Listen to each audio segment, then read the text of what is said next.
So the next session will be by Professor Kannan, and he's going to explain you about differential equations in Scilab. So please go ahead.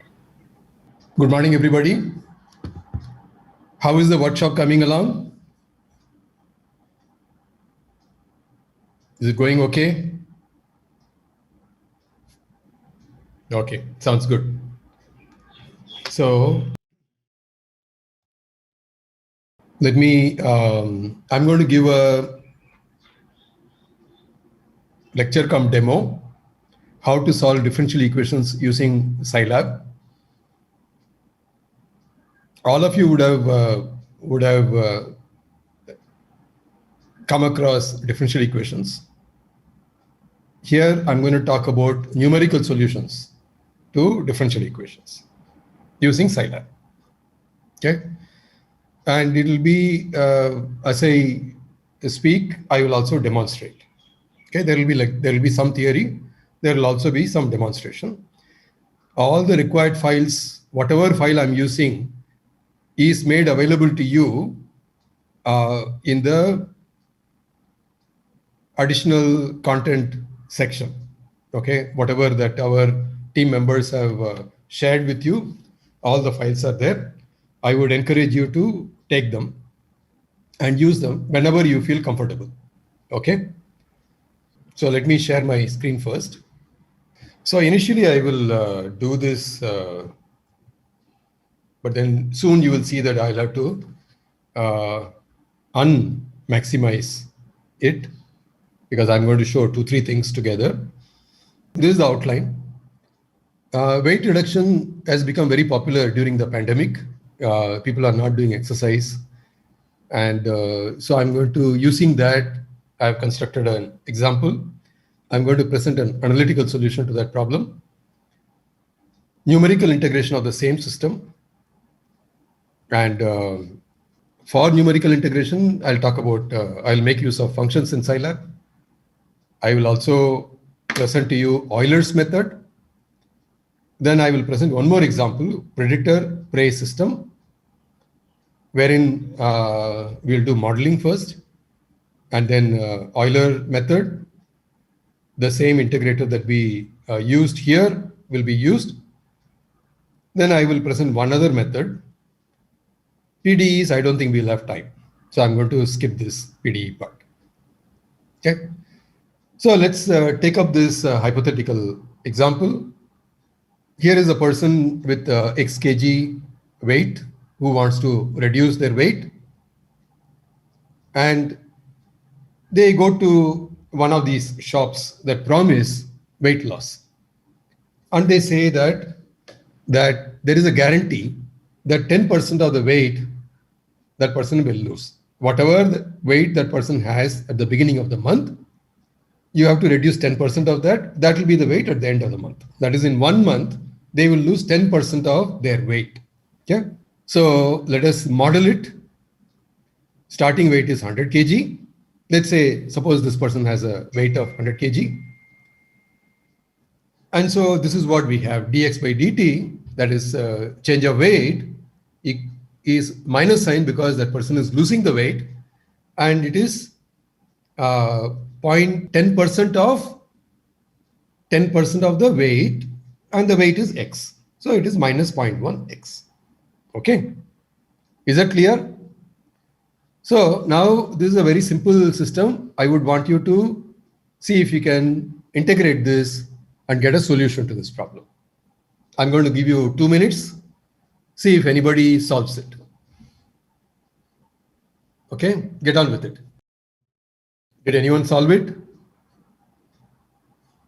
If you solved it, just post it on the chat that you have solved. All right, so let us indicate the steps. What do you have to do first? Okay, somebody has got the answer. Okay, you have to cross multiply, right? Initial conditions, x equals. In fact, what I will do is I will, let's see, I'm going to solve it. Initial conditions, x equals 100 at t equals 0. Okay, so let's derive this. Determine x of t as a function of t. Okay, So here is the model. X of t equals 0 is 100. We cross multiplied it to get this. So cross multiply, then integrate both sides from 0 to t. So integrate both sides, then it becomes minus 0.1 into t. Here is the ln x of t, and then there is an integration constant. So here is the solution. C plus ln x of t equals minus 0.1 t, and then initial condition is 100. So you substitute t equals 0, this becomes 0. Then it becomes c minus ln 100 equals 0, or c equals c minus ln 100, c equals minus ln 100. So yeah, ln of x of t equals 100, so it will become 100. C plus ln 100 is minus 0.1 t, or c is equal to minus ln 100. And so let's substitute here. If you substitute here, then it becomes ln of xt divided by 100. Ln of xt divided by 100 equals minus 0.1 t, or x of t equals, so you bring this ln to this side, it becomes exponential, then cross multiply, you get 100. So here is the solution. The solution is x of t equals 100 times exponential minus 0.1 into t. Okay. So x of t equals 100 into minus exponential minus 0.1 t. I'm telling you, compute this, compute. So in this case, it's a differential equation, but then you have analytical solution. So you don't even have to worry about differential equation. You just, have the solution. So don't even worry about differential equation. You have the solution, you can plot it. Compute and plot for 2 years. That is 24 months. Why 24 months? Because the weight unit, time unit is month here, right? So we have to do this every month, and that's the reason we are computing, instead of 2 years, we are saying 24 months. Okay, do you see this? So we have to plot this 100 into exponential minus 0.1 t as a function of time. Why 2 years? Because this company, this shop that promises to reduce the weight, it offers a deal that if you sign up for 2 years, then the price is going to be lower. I'm going to give you 25% discount. Okay, compute the total cost of this weight reduction treatment, compute the whole cost for 2 years, and this company is ready to give 25% discount. So now we have to, the person whose weight is 100 kg should ask, should they enroll themselves for 2 years, okay, and claim that 25% discount. What do you think? Anybody? Okay, so we'll find out the answer. So here is the Scilab code that I have written.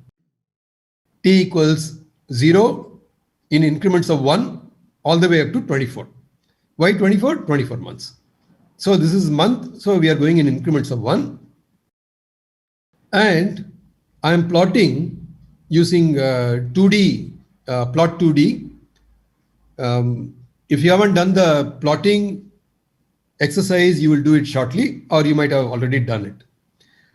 So plot 2D of the x value, which is t. Notice that t is a vector in this case. It starts from 0, 1, 2, all the way up to 24. What is the length of t? Can somebody tell me? What is the length of t? So somebody got it. 25 is up, right? So what I will do is, so that I can see them side by side, okay, I will do it like this, so that I don't have to worry about changing, maximize, minimize, stuff like that. Yeah, I think you can still see this clearly. Okay, let me put this away. Let it be like this, okay? And then X title, it is given weight versus month. Now, this is a title. Time in months is X-axis, weight kg is Y-axis. Okay. As I have been talking, some of you could have just typed it. and you would have seen the result, right? Only plot 2D, this command. So what I will do is, let me plot this. Let me go to Scilab. Okay, Scilab is here. Okay, this is the Scilab that I opened yesterday. Now, what I'm going to do is, I want to show you something. I have a function. Let me see if I have it here. Okay, here is the solution. So what do you think? What is the final weight at the end of 24 months? It's close to 10 kg, right? So do you think we should sign up for 2 years? Because it keeps coming down, right? At the end of 1 year, or at the end of 1 month, it's some 82 kg, and then it keeps coming down. So obviously at some point in time, maybe after some 5-6 months, they might say, hey, I don't need this anymore. Okay. It's a waste of money to have paid for 2 years ahead of time, right? So this calculation is, let me see what this file is.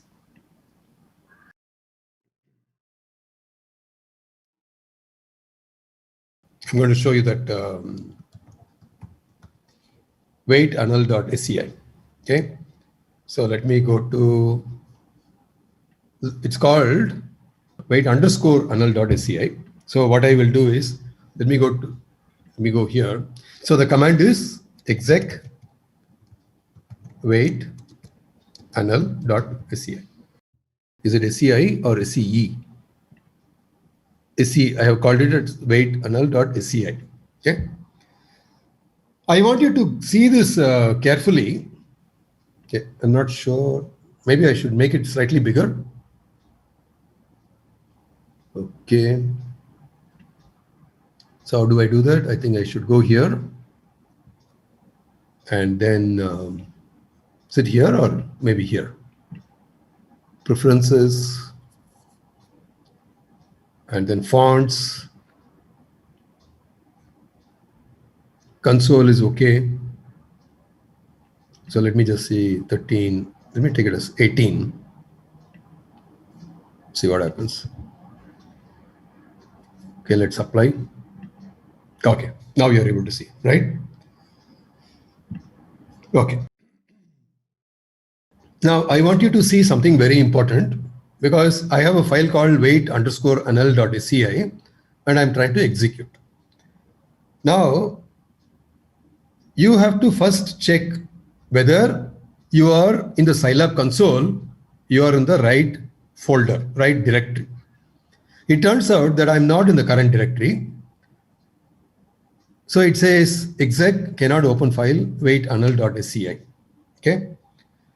So or in case it's some other thing, it might say a similar thing. It might say getf not found or getf cannot locate a file, something like that.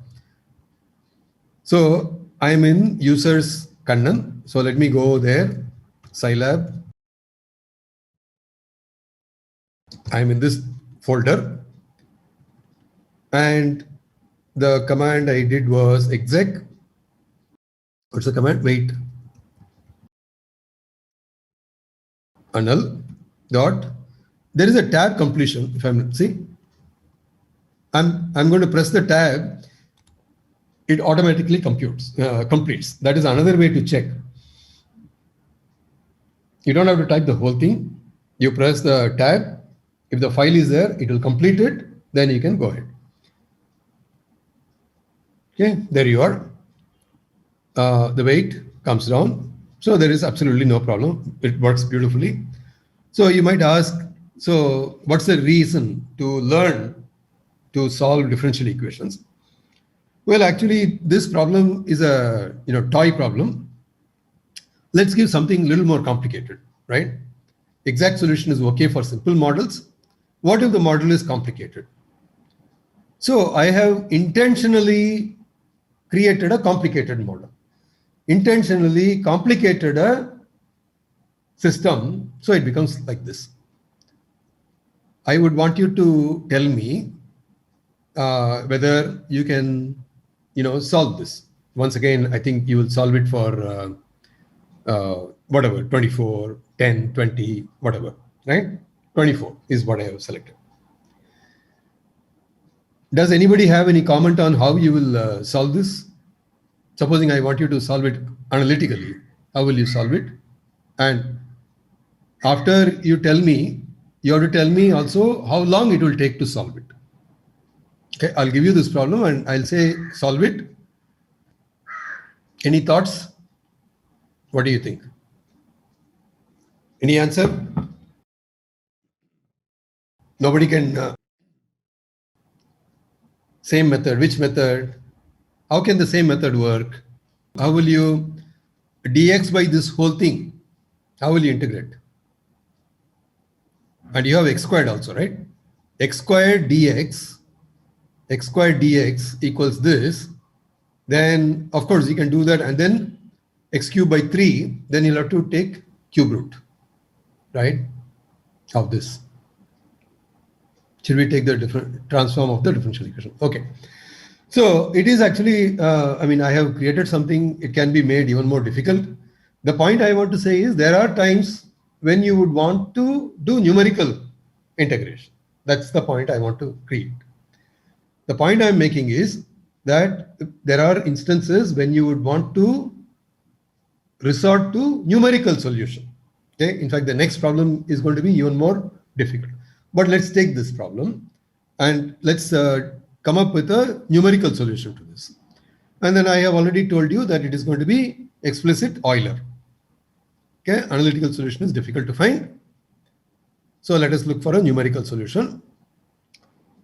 So I'm going to generalize this. Let us solve this dx by dt equals g of x comma t with initial condition x naught. X at t equals 0 is x naught. Okay. So what do we do in Euler method? Can anybody tell? What do we do? What is the first step? I want to use Euler method. Is there anybody who knows Euler method? No one knows? I'm surprised. I'm sure there are people who know. What is Euler method? Okay, so I will tell that myself. It's probably you know the method. Maybe you don't know it as Euler method. That name is probably something you may not remember. Some of you may have heard Euler and things like that, but I pronounce it as Euler. So approximate numerical method, divide the time into equal intervals. So the time points are t0, t1, t2, etc. And then approximate this as x of n minus x of n minus 1 divided by delta t equals delta t is equal to the gap t1 minus t0 or t2 minus t1 and so on.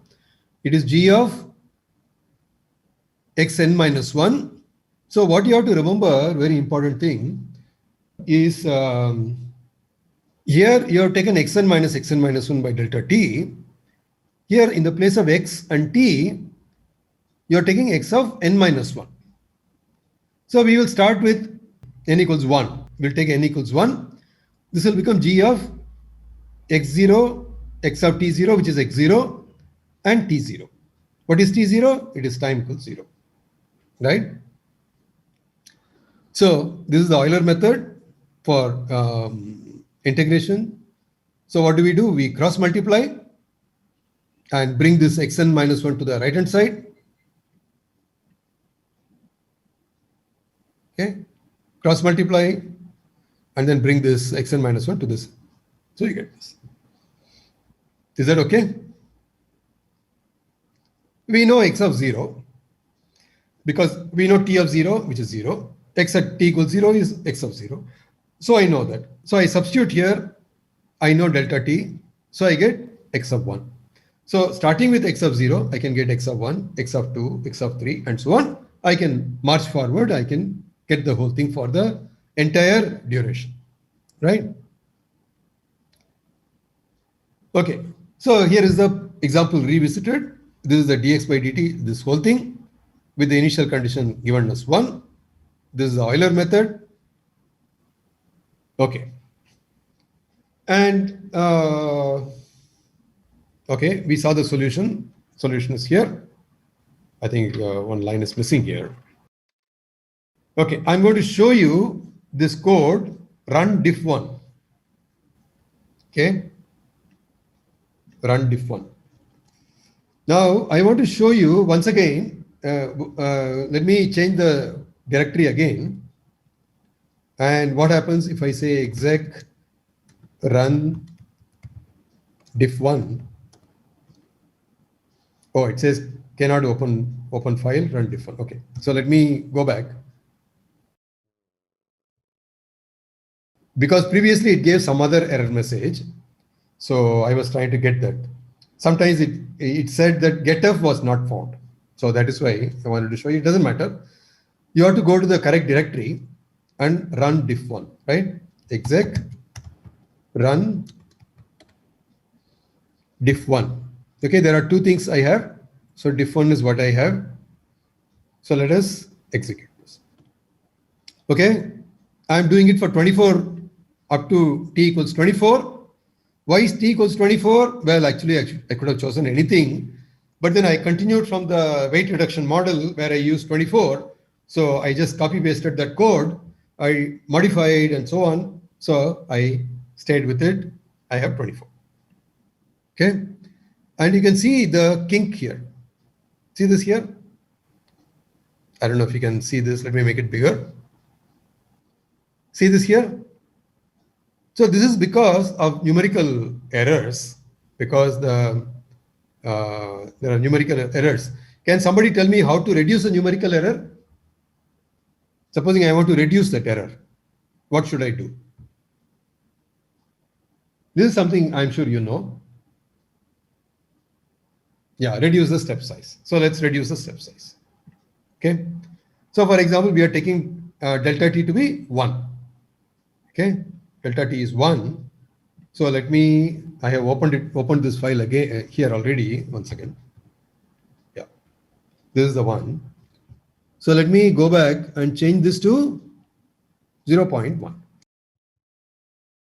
Okay, 0.1. Okay. By the way, for this particular problem, let me just show this. Because for this problem, I actually know the analytical solution. So let me, oh, I have already made it 0.1. Okay, that's the reason. So let me put it back to 0.1, resume. Okay, so let me close this. Let me repeat the whole thing. Now, yeah, so see the kink? This is a numerical error.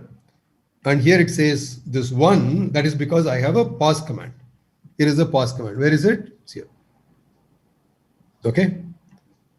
So in fact, here also you can see. Okay. So when you go into pause mode, you can check various things. For example, you can say, what is sol? That gives all that. You can actually check various things. Now let me resume. What it does is, because I know the analytical solution also, it computes the analytical solution and plots it here. And you can see that there is a difference between these. See, difference between these. Okay. All right. So we said that let's reduce the time step. So let me reduce it to 0.1. Okay. 0.1. So let me execute once again. Exec run diff1. You can see that this kink is gone, number 1. And it also matches exactly. Previously, there was a slight difference here. Here also there was a slight difference. I forgot to show it to you. Of course, there was a big error here and there was a slight error, but now it has become more or less okay. Okay. So this is, so let me explain to you. Let me explain to you how to implement this. Okay. Okay. So what are we doing? I'm executing diff1.sci. Where is diff1.sci? It's here. So let me make it bigger so you can probably see it better. Okay. By the way, this run diff1 is already provided to you. Okay. You can also open it and see it. Diff1.sci. It has this, 4 plus 4, 8 lines of code it has. And this is function Euler. And this is, diff1.sci. Diff1.sci is here. And then Euler.sci is here. And these are being called in this file, big file. And this file is called run_diff1. Okay. So first I'm invoking diff1.sci and then Euler.sci. I'm saying we are going to make use of it. Okay. Now what are we doing? We are saying initial condition is, initial value is 1, starting time is 0, and then your time is 0 in increments of 1 to 24. Okay. So t is found. Then I'm saying you call this function Euler and pass these parameters x0, t0, capital T, diff1, and put the results in sol. And then plot 2D t comma sol. Okay, so it plots x-axis is t, y-axis is this solution that you get. And this is plot 2D of this. This is the analytical solution to this problem for which I know the answer already. I told you integrate, take cube root. Well, actually not required because I know the answer, right? This is the plot. Okay, now let's see what this Euler looks like. Euler, it takes the same thing, x0, t0, capital T is taken as small t. In the place of diff1, I have g. Okay, remember our function dx by dt equals g of x of t, x comma t. So that g is used here, but then g is not known. And notice this formula. What are we saying? X naught equals x naught plus, this is the delta t times g into x of n minus 1, right? In this case, the previous time, okay? Because, and what do we do? G of t of j, x of 0, this I am calling through another function here. See this here?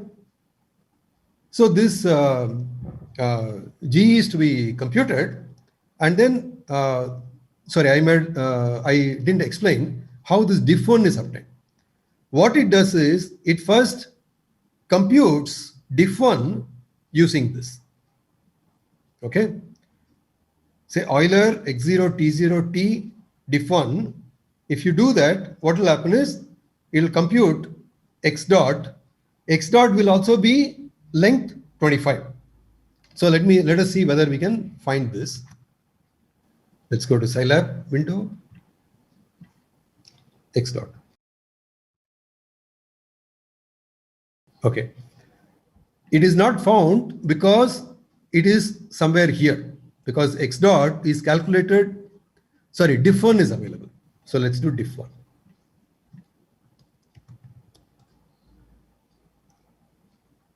Okay. So it says that, oh, diff1 is also not available. Okay.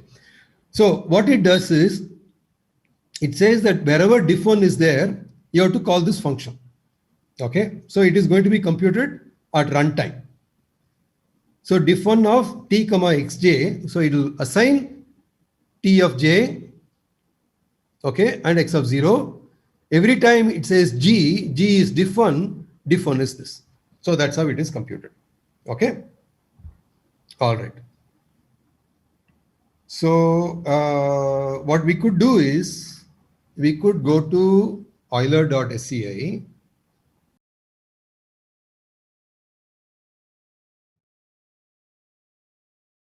Euler.sci. Here, for example, I can put a pause command, right? And run it, same thing, so that you can find out what happens. Exec run diff1. Okay, now we are inside this. We are inside here. I put a pause here, right? Then I can say diff1. Okay, it has computed. So it has computed, and then x of 0 is 1.2. Of course, it is not done intelligently. We should have done it also in a vector form, but it is not efficient, but it is working. It is computing these things at every time. But then x, the latest value of x will be used. Okay, so I think this code can be slightly improved. If somebody can improve it, that will be good. So now it is going to go through it 24 times. So what I will do is I'll do a control C, I guess. Abort, is it? Okay, I have aborted. Okay. So anyway, it has done. Now what I will do is I'll go to the next. Okay. So when we made it smaller, it coincided a lot closer.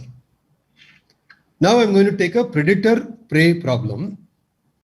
It is more difficult. Okay. And here we are going to take many equations. Okay. So predator-prey, you can think of it as wolf and a rabbit. Okay. Now, prey is, in this case, rabbit, and predator is a wolf. So a rabbit can find the food, but gets killed on meeting the predator, that is the wolf, right? Okay, so let me give the model for this. Okay, this is for the rabbit, that if you leave rabbits alone, their population will increase. So it is a positive thing. Whereas it meets x2, that is the wolf, then the population will come down, so it is negative.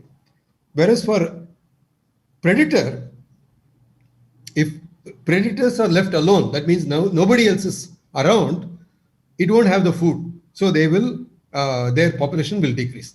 Of course, in the case of rabbits, we assume that plants are there. Here also we assume that plants are there, but then wolves will not eat the plants, so that's why their population goes down. Whereas you say that population of x2 goes up. So this is the predator-prey problem. So now we have two systems. We can generalize it, G1, G2, all the way up to Gn. Okay, and the solution method is identical. Okay, so at the vector at time t equals vector at t minus 1 plus delta t times this whole function. So now it is in vector form, and this whatever we do for, because Scilab is a vector oriented thing, you can actually implement this easily. Okay, once again, I'm not changing anything. See, it's exactly the same thing. Only thing is x0, initial condition is 80-30. Okay, we were told there were 80 rabbits and 30 wolves to start with. 80 rabbits, 30 wolves. Okay, so that is 80-30 x0, and then now I've changed it to all the way up to 20, up to t equals 0 in increments of 1 all the way up to 20. And in fact, Euler doesn't change at all. Absolutely no difference. It is g, but then g is a vector now, so it can take it. Then x dot equals, now in this case there are two functions. Remember 0.25 into x1 minus 0.01 times x1 x2. Here also plus 0.01 into x1 x2. Here it is minus x2. So x dot changes slightly. You have this and you have this. Otherwise the same solution works here. Okay. So this is called run pred1. So let's go to Scilab and say exec run pred1. Oh, it is just pred. Okay. Of course, if I had done this, it would have executed also. Oh, Euler, we put a pause command. Let's get rid of that pause command. I don't want to see it now. So let me abort. So let me execute. Oh, it is not very promising, right? So once again, as somebody said, let me close this. Oh, there are two plots. Okay, it's not smooth at all. Whereas I expected a smooth solution, right? And that is once again because we have taken a very small, very large step size, a very small number of steps. So let us go and change this to, undo this. It's called run pred, right? So let me run pred. So let me change this to 0.1. Is that okay? I've changed it to 0.1. And let me, where are the plots? Did I close them? Okay. All right. Let's do it with 0.1. Okay. Okay, it's slightly better, right? Slightly better. Okay. Previously it was very rough. Now let's say that supposing I make it 0.01. See, 0.01. Now if I do this, oops, I'm doing the wrong one. I should do this here. Exec run pred 1, run pred.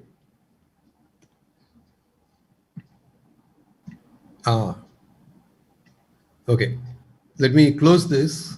There is a way to do that. I have to fix it and so on, but let me not do that. You can see that it is coming closer, right? Even now there is a small difference, right? It is looking like an egg, right? Looking like an egg. It's coming closer and closer. And it is also smoother. Let me go to 0.01. Okay. And now it is perfect. So it is a stable system. It keeps coming back. For some time, wolf population goes up, then they eat lots of rabbits, their population comes down, and so on. So cyclic steady state is reached. Okay, that's what happens in this problem, right? Now it turns out, let me just open this. Okay. If you make the time step even smaller, you saw with 1 it became very large, right? It just went away, right? So it is an example of a stiff system. The system will become numerically unstable if you take large step size. Okay, and there is a way to address this. One solution to stiff problems is to use x of n. Previously we used n minus 1. Remember? Okay, so that makes it stable. The system is solvable, but the problem is it is no longer explicitly solvable because xn is unknown. That xn has to be used here. So that is very difficult, right? You have to solve numerically. You have to solve a set of nonlinear algebraic equations. In this case, xn is the unknown, right?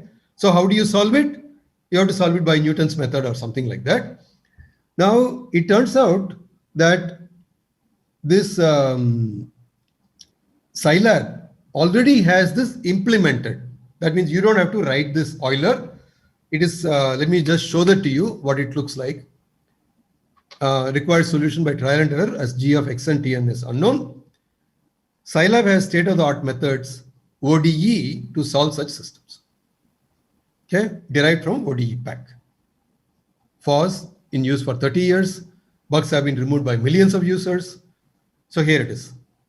See this is what I had. Instead of Euler, right next to that, I have something called ODE. So let's go there.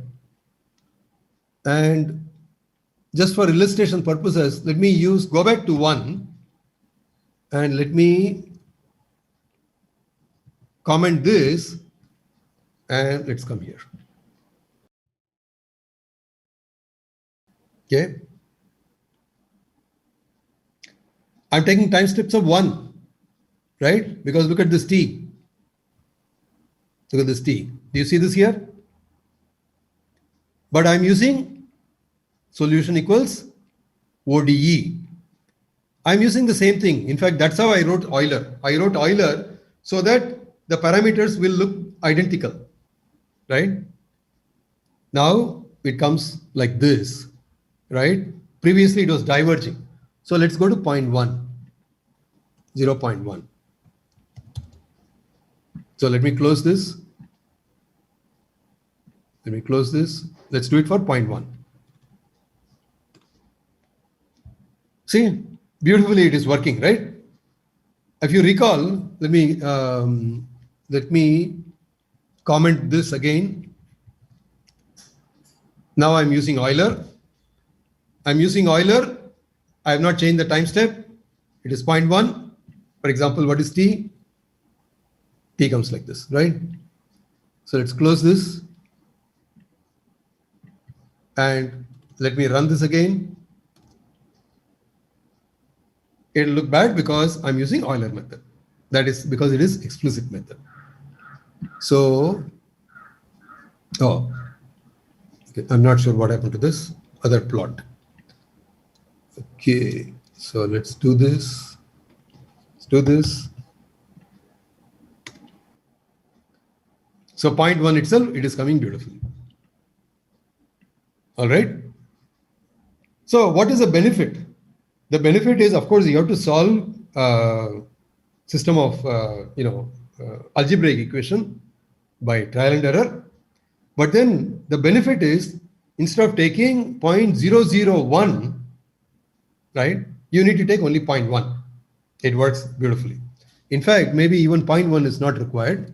Let's try 0.5. What happens?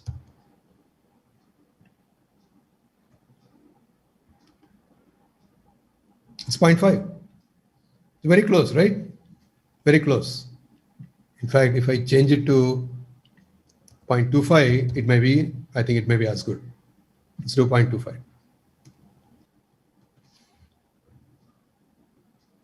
Same. So what you had to use 0.001 to arrive at this if you use explicit Euler, whereas if you use implicit Euler, it works beautifully and you don't even have to write it. That solution is, that code is already available through ODE. Okay. So I'm going to stop here. Okay, I think that's it. Use Scilab built-in integrator to get correct solution. Okay, as I told you, I'm not going to talk about partial differential equations, and I'm going to stop here. And if there are any questions, quick questions, I'll be happy to answer. By the way, the code is, all the code files are already given to you. So you can actually go through that, put pause command, you can print and see what happens, see if you can improve the code. You can use that code in your day-to-day life. Of course, you can use ODE directly. Okay. And Scilab already has this. For example, if you say help ODE, remember we used ODE and not sure. Yeah. LSOD A solver of package ODE pack is called by default. Okay. So you can actually choose different things. So this is the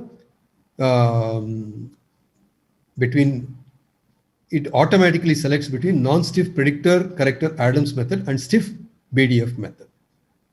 Okay. So it tries to find out, is it stiff problem? It'll use some backward difference method. Otherwise, it will use that. And they have given some examples. You can try these also. And I have given you some example. So I don't think, how do we arrive at the perfect solution? Is it based on the smoothness of the curve? How do we arrive at the perfect solution? No. Is it based on the smoothness? No, unless one way people do that is you keep on decreasing the step size, and at some step size, it becomes constant. It doesn't change, for example.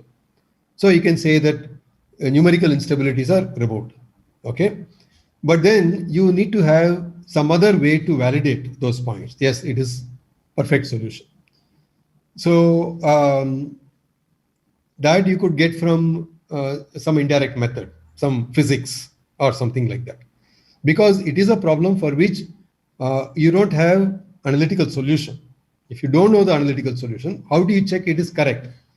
Okay, numerically you can say that numerical method is stable, keep on reducing the step size, it became the same, it didn't change.